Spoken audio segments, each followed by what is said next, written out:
Overall जब मैं उनको देखता हूं कि तेज प्रताप होना आसान नहीं है। घर का बड़ा बेटा पर माइक पे आखिरी, वंश का वारिस पर मंच से गायब, बाप का नाम सीने पर कैमरा कहीं और, एक भाई को ताज एक को तमाशा, एक को उत्तराधिकारी दूसरे को उपेक्षा।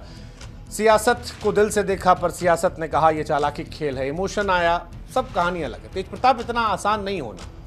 मंच मांगो माइक छीन ली जाती है, मोहब्बत मांगो घर पार्टी छीन ली जाती है, ये सारी बातें हैं। और इसके आगे कुछ लोग तो ये भी कह रहे हैं कि अनुष्का ने ही फोटोज वायरल कर दिए। अगर ये है तब तो तेज प्रताप होना और एकदम खत्म है, अगर ये वाली कहानी भी है। सोशल मीडिया पर कुछ लोग कह रहे हैं अब, क्योंकि क्लैरिटी नहीं है कि किसने ये फोटोज भेजी, क्योंकि फोटोज सारी निकल कर आई है, थोक के भाव आई है, एक दो फोटो नहीं आई है। पहली फोटो आई तो उससे तेजू भैया ने एआई कहकर डिलीट कर दिया था, तब अखिलेश जी ने भी ट्वीट किया था, मानो वो कबीर सिंह के बेस्ट फ्रेंड की तरह साथ में खड़े थे। लेकिन फिर जब थोक के भाव फोटो आई तो उन्होंने भी अपना ट्वीट डिलीट कर दिया। और अब तो लालू जी ने एक्शन लिया तो खुल्लम खुल्ला है कि सारा खेल सही है। लेकिन सवाल ये, फोटो रिलीज कौन किया? तेज प्रताप की होती तो वो एआई नहीं डालते, उसको इनकार नहीं करते, और किसी और ने डाला तो उसके पीछे क्या मकसद था? कुछ लोग चला रहे हैं कि तेजू भैया मालदीव में है, कोई ठोस जानकारी हमको नहीं पता, नाम को जानना है। ये सारी कहानी लेकिन जो फिलहाल है बहुत सारे सवाल लेकर आती है।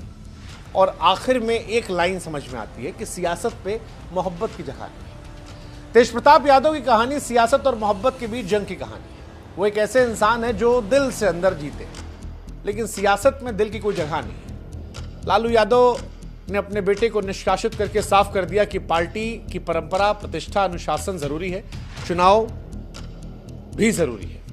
चुनाव में डेंट बेटे की वजह से नहीं ले सकते। लेकिन सवाल फिर वही है कि गलती किसकी? तेजू भैया की? स्टैंड नहीं ले पाए, या लगा होगा कि चलो मोहब्बत से आगे बढ़ के शादी कर लेंगे, क्या पता एडजस्टमेंट हो जाए, परिवार के लिए त्याग किए हो, लेकिन फिर बिल्कुल ही नहीं रह पाए, वापस लौट गए पुराने प्यार पे। अनुष्का की? लालू परिवार की? ये सारे सवाल उठ रहे हैं। इस कहानी में कई लोग पिसे हैं। लालू परिवार भी पिस रहा है, उनकी बदनामी हो रही है। तेजू भैया तो पिस ही रहे हैं, अनुष्का पिस रही है, ऐश्वर्या के साथ भी काफी नाइंसाफी हुई है। तेज प्रताप की कहानी कई चीज सोचने मजबूर करती है कि सियासत में इंसानियत की कितनी जगह है। हालांकि तेजू भैया भले ही सियासत के मंच पर मुन्ना भैया बनकर हंसी का पात्र बने, लेकिन अगर ये उन्होंने डाला है तो वो एक सच्चे इंसान है। नहीं डाले हैं तो फिर कहानी में देखना होगा विलेन कौन है। लेकिन पॉलिटिक्स में सच्चा रहना बेवकूफ़ी माना आता है, मोहब्बत करना बगावत माना आता है। और तेजू भैया के साथ यही हुआ, इसीलिए लोग कह रहे हैं कि देवदास वाली कहानी उनकी है। मंच मांगा माइक छीन लिया गया, मोहब्बत मांगी घर पार्टी छीन ले गए। तेज प्रताप यादव दिल से चलने वाले आदमी है, वोट बैंक वाले वो आदमी नहीं है। शायद तेज प्रताप की कहानी हमें सिखाती है कि सियासत में मोहब्बत की जगह आसान नहीं है। हालांकि जो इस जंग में लड़ता है वो कम से कम अपने दिल का हीरो बन जाता है। तेजू भैया क्या करेंगे?